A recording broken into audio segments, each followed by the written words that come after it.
directors for 45 years. I knew they also despised. And the big thing with, you know, all of you are, you know, God knows connoisseurs of film or even in film.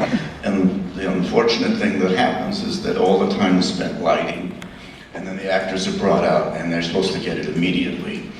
And anyone who's creative, whether it's painters or writers, and particularly actors, you're allowed to have a chance to fail, and fail, and fail until you fail better. And that's what we had here. We just said, you know, let them alone and let them have a chance to find it. And they did, because their instincts are organic. And I will never be as thankful as I am now, having had this opportunity with these great artists, and I thank you.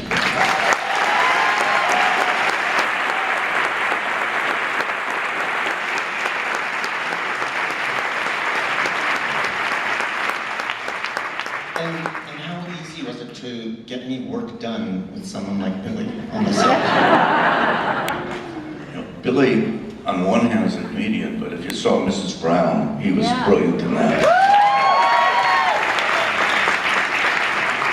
And when I first called him and asked him to be a part of this, he said, well, who else is in it?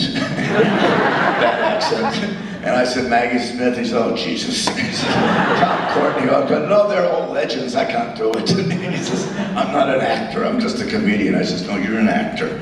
And I think what surprised all of us is how he, you know, so easily fit in with us and just became a part of it.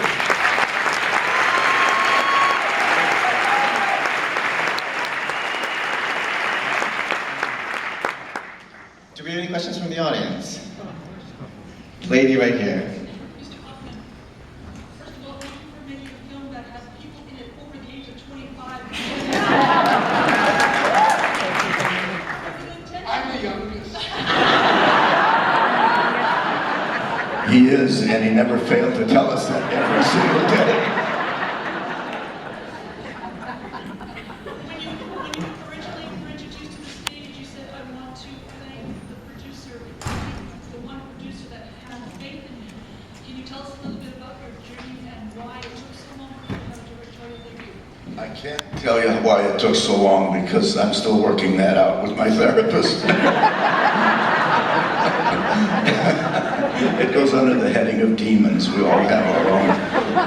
But John DeBorman directed, was a cinematographer. I'd worked with him on Last Chance Harvey, and after we finished, that's 3-4 years ago, I said I'd love to direct something, and the next day he told me that Finola Dwyer had called him and said she had a script, not even knowing that John and I had this conversation, and he sent it to me.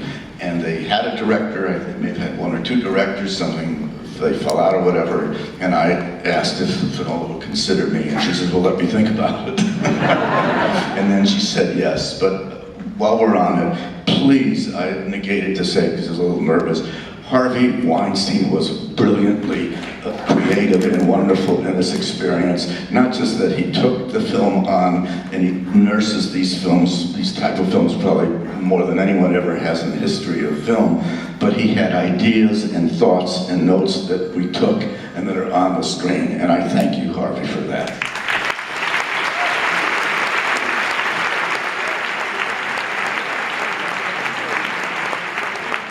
Gentleman in the balcony up there. Yeah, I was wondering, the locale for the movie. Can you tell us where that was all filmed? The questions about the locale of the film, where it was filmed. Well, why don't one of you Brits answer that? I didn't hear what the question was. Where did we shoot this? Where did we not shoot it? Where was the home? The home was called, believe it or not, Kedsall House. And it was in Buckinghamshire. But you probably have seen it in quite a few films and television things. They used it a lot. But we were the best.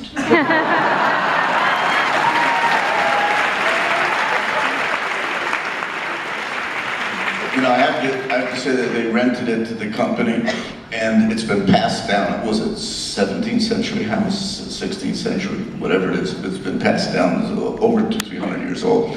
And the families have passed it down, and the family who's living there now, they have a house nearby, and they make their living off of this mansion, certainly part of it. And they have weddings there on the weekend, and they refuse to make a deal with Finola unless they could continue having weddings. So every Friday, everything had to be struck. And every Sunday night, everything brought back in. And that crew worked harder than I'm sure they've ever worked on anything. And that's, anyways, that's the story of Head Sore. Head sore, sore head. The gentleman right here.